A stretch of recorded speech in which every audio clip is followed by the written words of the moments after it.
Hey, what's going on, guys? How the hell are you? It is Thursday morning, and I'm freaking stoked.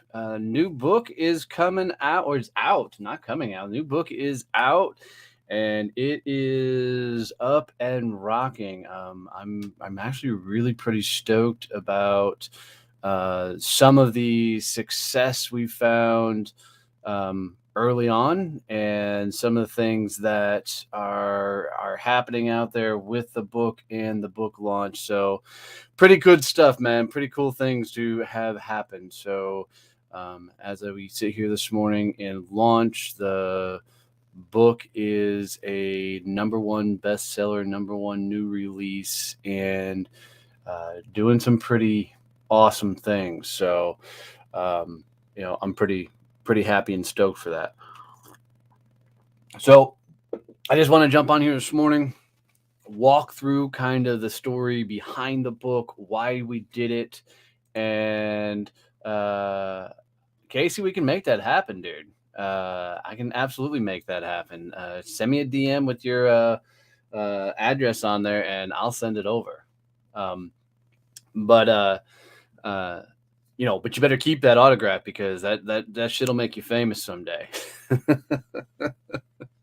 so, um, so you know, this book was a pretty unique book for me to write. I mean, it's my fifth book that I've written or been a part of, and this one, hey, man, it's almost 5 years in the making, but it took me 3 months to write it because I really sat down and thought, okay, if I'm a couple years into business and I'm freaking trying to figure out how to actually grow, what are the things that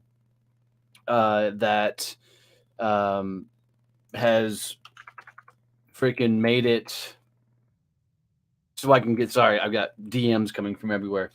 But one of the things that I really figured out was there was a bunch of key components that actually allowed me to grow this thing because I was struggling very much with the um, what are the things that I need to do to make this thing actually take off and become something. And it's fascinating because a lot of you, like me, didn't grow up in an entrepreneur family, didn't grow up in a entrepreneur world.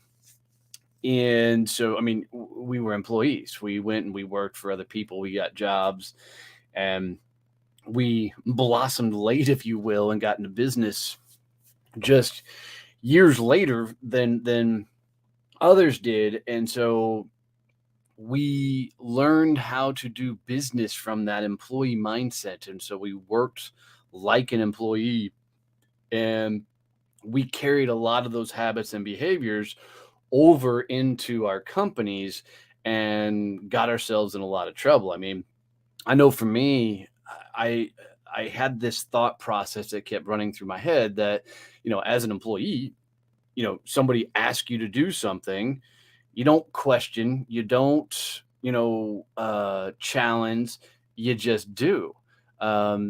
So when because I mean, because if you didn't do that, then freaking then you got fired or you got reprimanded or whatever else because you didn't do your job. And, a lot of us worked in careers where we were overloaded with, too high of quotas because we kept hitting and blowing our numbers out of the park. So what do? They keep adding on to you, or we were put in situations where we, had to work longer hours than others to produce results and those type of things. And it's those type of mindset and those type of things that were really kicking my ass in my early years of business because, in my head, if it had to be done, I had to do it, and if it, you know, some of the things ran through my head were nobody can do it as good as I can, nobody is going to get it done the way I want to get it done. So I, instead of building a business, I created a really, really shitty job for myself. And it took me some time to recognize that, I was working and doing the same things that I did when I was an employee. And that was a bitch, man. It was really hard um, figuring a lot of this out. So, a fun trick that I did to kind of help me figure out how to get out of this employee way of thinking is, and I put this in a book as well, but I sat down with a notepad, and I wrote down every task I was doing in the business, man. Every single thing that I was doing, and um, oops, and when I forgot I could do banners and shit on here. And when I wrote down all the tasks, the from getting clients to accounting to taking out the trash, man, every task that I did, I freaking uh, went and put them on the left side of a sheet of paper. I drew a line to the right of each of them. So I basically had two columns. Left column was all the tasks I done, right column was blank. And above the right column, I wrote this phrase. And what I wrote was, would Steve Jobs do these tasks? And at the time, I had been reading a lot of Steve Jobs stuff, learning how he did business. I mean, I don't think any CEO should be that much of a dick, but he ran a very successful company. You can get a lot more done by being nice and courteous to people than just being a straight up asshole. But by looking at all the things that I was doing and comparing it to would Steve Jobs actually do this task, I mean, it freaking blew my mind how many things I was doing in the business that I had no business actually doing. So I had to flip the script and stop thinking about, okay, how do I get this done, and start thinking more about, okay, who can do this for me. And when I started thinking about who, what I realized is I didn't know how to teach somebody else how to do a lot of the things that need to be done the way I needed to do them. So which led me down the path of I needed to create processes, and I needed to create systems, and I needed to create ways to allow me to bring on a team of people that could help me actually grow this company, build this business out. And man, I'd love to say that even after I started figuring things out, that it was a smooth sailing thing, man. But it's building a business, and being an entrepreneur is like watching a heartbeat monitor. It's constantly up, down, up, down, up, down. You just hope that the overall trajectory is at an upward angle. But you're gonna hit the peaks, you're gonna hit the valleys, and it's gonna kick your ass massively.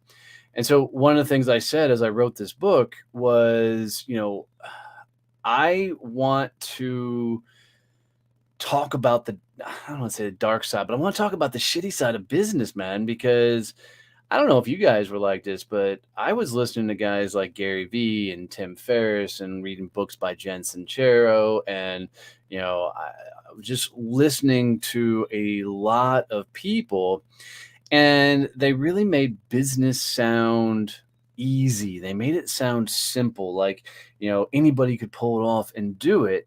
And what I found is, man, there's a lot of fucking moving parts to building a business. And there's a lot of things that you've got to do to get those business things actually working and functioning and doing the right things. And uh, there's an evolution that has to happen, and it's a transition, from who you were to them becoming a business owner, then to becoming a CEO. And it is a migration of thoughts. I mean, how you show up, how you carry yourselves.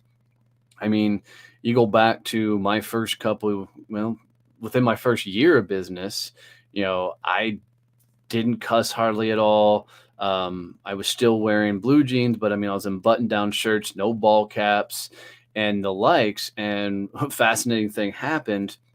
was I was invited to do a keynote speech down in Florida. And at that speech, right before I was getting ready to walk on stage, um, freaking right as I walked on stage, or right before I walked on stage, the guy walked up to me and said, Donnie, I need a favor before you go up there. And I said, okay, what's the favor? He goes, don't go full Donnie. And I said, what the hell does that mean? And he said, I'm afraid you're going to show me up. I'm like, dude, that is the fucking dumbest thing you could say to me right now. And so I ran up on stage. Now, mind you, I didn't cuss all that much. I had no ball cap on, was in a button down shirt, and I ran up on stage and I looked at the crowd and I said, hey, where the fuck are my badasses at? And let me tell you, 75% of that crowd went freaking bananas, right? And they blew the hell up. And the cool and funny thing about that is I instantly understood who my people were. And my people weren't the straight laced corporate, people. They weren't the old gray-haired dudes that sit in the ivory tower. These were real people that showed up in themselves. And from that moment on, man, it was the world was going to get me, a blue collar kid, ball cap, t-shirts, cussing. And that helped me define my brand and who I was and how I was going to show up and how I was going to uh, deliver and bring value to all this. And uh, I just realized I'm wearing my headphones and I'm not talking to anybody. There's no reason to wear headphones, but fuck it, we're already wearing them. So no, fuck it, out of you. Morning, Sean. How are you, brother? And it's a fascinating thing to think about going from, for me, a sales guy to a business owner. It's a massive change. It's a massive transition, and even down to how I sold changed and evolved because as a regular sales guy, you go and you have as many conversations, and I think you're more transactionally focused. And I tried to be the relationship guy as a sales guy, but it's hard when you got a quota and commissions and things over your head, and people trying to make sure you're hitting your numbers and going bigger and doing all this stuff. It's hard to stay in a relational mindset in that moment. And oftentimes, companies you work for, they don't want to give you the enough runway to actually be able to form and build relationships. And when I became a business owner and then ultimately a CEO, it I had to learn to even evolve how I did sales and get it a lot more conversationally, get away from more and more of the hard close tactics and strategies, and get more laser focus on getting myself surrounded by um, the right people and get myself around the right conversations. And my relationships even evolved, and the circles I was around were evolving, and things were just going bigger and more badass as we continued on. So writing this book, man, has been a trip. It's been a lot of fun, you know. But it's out. You can get it on Amazon. It's a quick read. You can probably read it uh, less than a couple hours altogether, but it is tangible as hell. And it's going to give you everything you need to be able to grow and then ultimately scale the business. First chapter, the rearview mirror, man, I talk about how I made the leap into starting a business, creating your champion's visions, your champion's codes, figuring out what you're selling, who you're selling to, your overall business development strategy. It's power packed, a quick read. The reviews have been. Is there a picture version? No, Sean, I wrote it in crayons, bud. And for some reason I kept losing the purple crayons. but so it's written in all the other colors because purple is my favorite color. So no purple or no picture versions. So but I heard there might be a paint by number version coming out for you. So we'll hopefully get that ready and ready to rock. Holy hell, I'm getting DMs like crazy. Um so but if you haven't gotten the book, go over to Amazon. Freaking, I don't think my comments, if I will freaking post, I don't know where this will post to. We'll see. Oh, it posted on YouTube only. Okay. All right. So that didn't work. But yeah, go to Amazon, freaking type in fuck to focus. You know, it's F, whatever that star thingamajiggy is, uh, CKED to focus on Amazon. It'll pop up.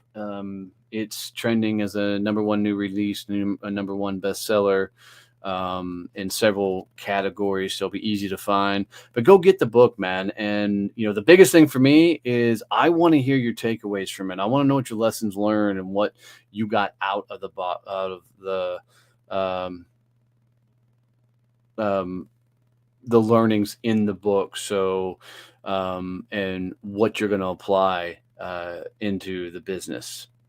You too, brother. Stay out of trouble.